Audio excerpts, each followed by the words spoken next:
So to set up my scene for blocking, I am going to go to the Windows menu, Settings and Preferences, Preferences, and in the Animation category, got a lot of options. The only one I care about for the moment is Tangents.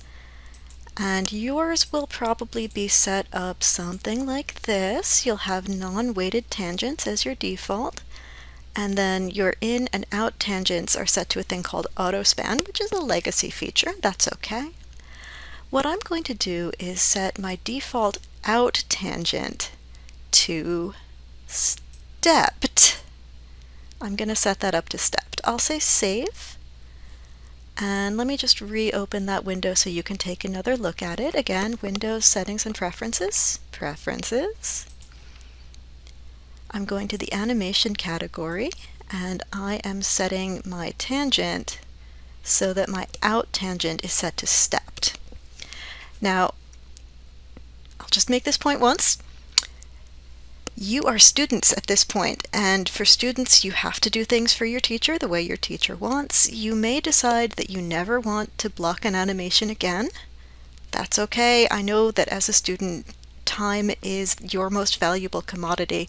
If you ever decide that you don't want to block, just remember to go back into this window, Preferences, Animation category, and just set your default out tangent to I'd probably do like a plateau or a spline. You could just set it back to auto span.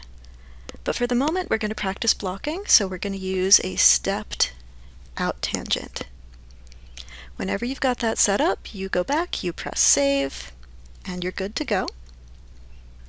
And after that, I'm just going to check out my usual settings. I'm going to come in, make sure my playback speed is set correctly, 24 frames per second times 1, all good.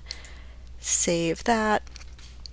I've got 200 frames here, and this is going to be a longer animation, but I like starting simple and just keeping kind of tightly focused. So I'm going to go, let's do a longer one. Let's do 120. And that'll let me slide through here or expand. So I'm happy with that. Now, the step tangent, just so you can see it, I've got my placement control selected, and I'm going to press S to set a keyframe, which I know I've always told you not to do. But for the moment, just so you can see a step tangent, I'll come over a few frames, move this. I've got my auto key turned on. And the step tangent, see how you just see a straight line between the keyframes instead of a curve? Let me come a few more frames over, move this back, rotate a little more.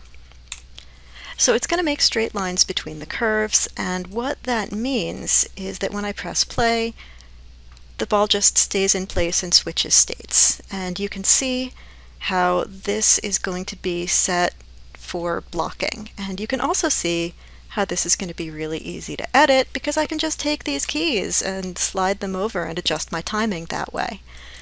So that's the principle of blocking. We're going to be using step tangents, and in the next video I'll show you more of how this works.